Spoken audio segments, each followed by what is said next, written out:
Welcome back. The new White House Chief of Staff, John Kelly, did not waste any time yesterday asserting himself in his new role. Kelly is the latest in a long line of White House Chiefs of Staff, brought in by presidents to right the ship in tumultuous times. Almost exactly 23 years ago, another president, Bill Clinton, made one of those moves, bringing in his budget director, Leon Panetta, to serve as Chief of Staff to calm a jittery Capitol Hill and a jittery party and a jittery White House staff. Presidents Clinton and Trump were in similar positions in the polls when they had to make their first Chief of Staff switch. Both were around 40% in the Gallup National Poll. I'm joined now by Bill Clinton's former White House Chief of Staff and the second one of his presidency. Of course, he went on to have many other titles, including CIA Director and Secretary of Defense. Mr. Panetta, I don't even know what to say. The Honorable, which title to use today, but I need the Chief title today, sir. It's whichever one you want to use, Chuck. Normally it's Secretary Panetta at this point. You will love this lead. This was in the New York Times the day you started.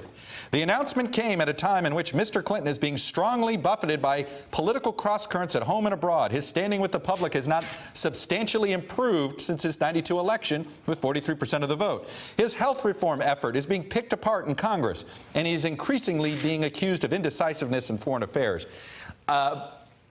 So you do know what John Kelly is going through. Obviously, there are some differences between perhaps the public discipline of Donald Trump and the public discipline of Bill Clinton, but let's focus on the similarities. Explain what you think John Kelly's going through right now that you remember. Well, I think the big challenge is to walk into the White House and really be able to get your arms around the operations within the White House. It's really critical that he establish relationships first and foremost, obviously, with the president. There has to be a relationship of trust between the president and the chief of staff.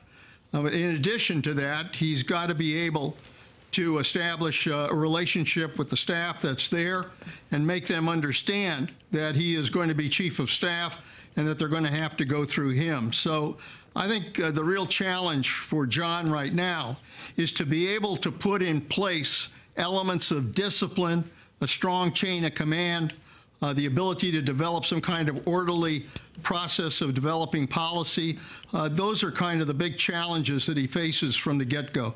Now, you had to create a personal rapport with Bill Clinton that wasn't there at the beginning because he was you were a Washington and California guy, less an Arkansas Democrat. How do you and you're brought in to fix things. So on one hand, you have a honeymoon period.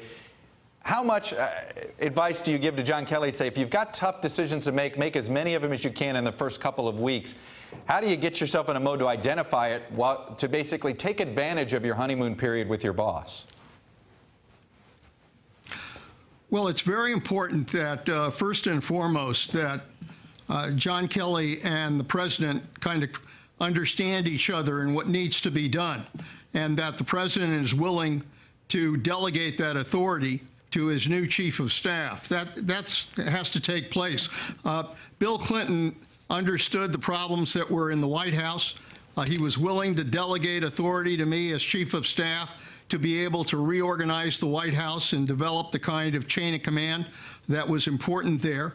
And so the most important ingredient is to have a president who's willing not only to give you the authority you need, but is willing to back you up and to trust you in that process. That's going to be fundamental to John Kelly's ability to be able to get his job done. Now, you don't just have a unique insight on the job. You know John Kelly very well. He was your, correct me if I'm wrong, I believe he was one of your chief military aides during part of your tenure at the Pentagon.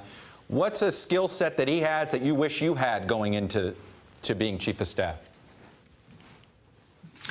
Well, I do know John. He was my military aide when I was secretary of the Department of Defense. He's a tough Marine.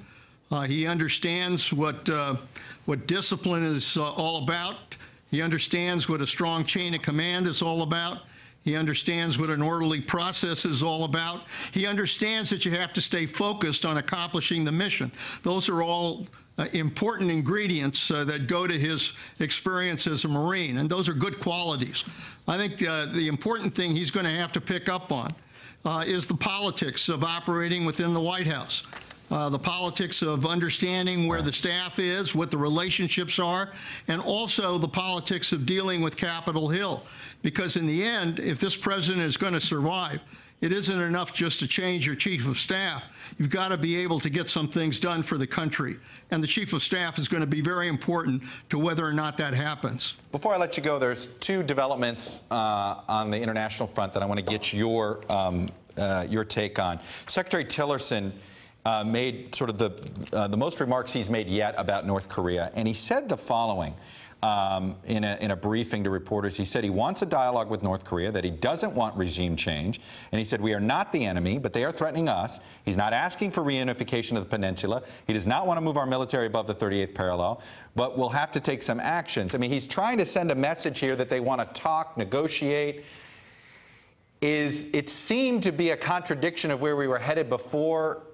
Frankly, I am confused about what is our policy when it comes to North Korea and that leadership.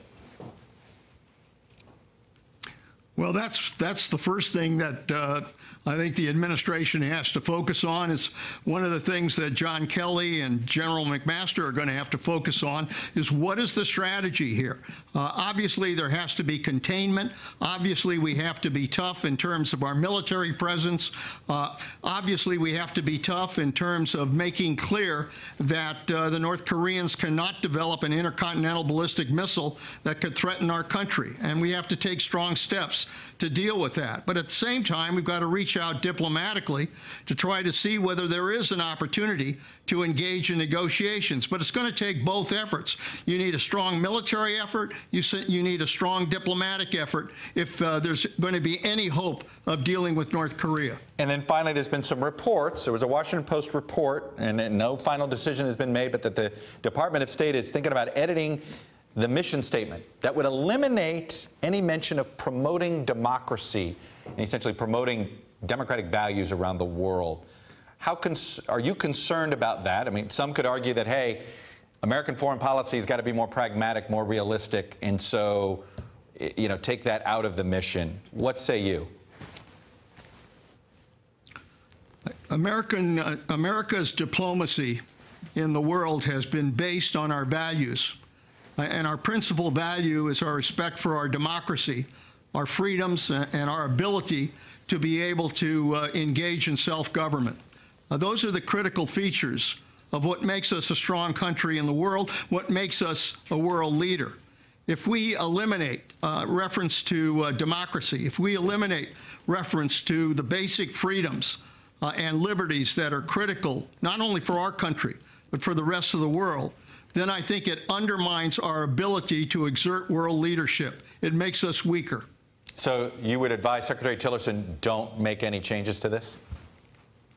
Don't mess with that. You don't need to mess with that. What you need to do is to get more diplomats in the State Department to do the job that you have to do, which is to reach out to the world and engage in diplomatic relationships that can help our country provide security to the world.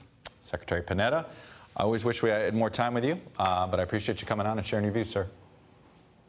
Good to be with you, Chuck. All right. Hey there, I'm Chris Hayes from MSNBC. Thanks for watching MSNBC on YouTube. If you want to keep up to date with the videos we're putting out, you can click subscribe just below me or click over on this list to see lots of other great videos.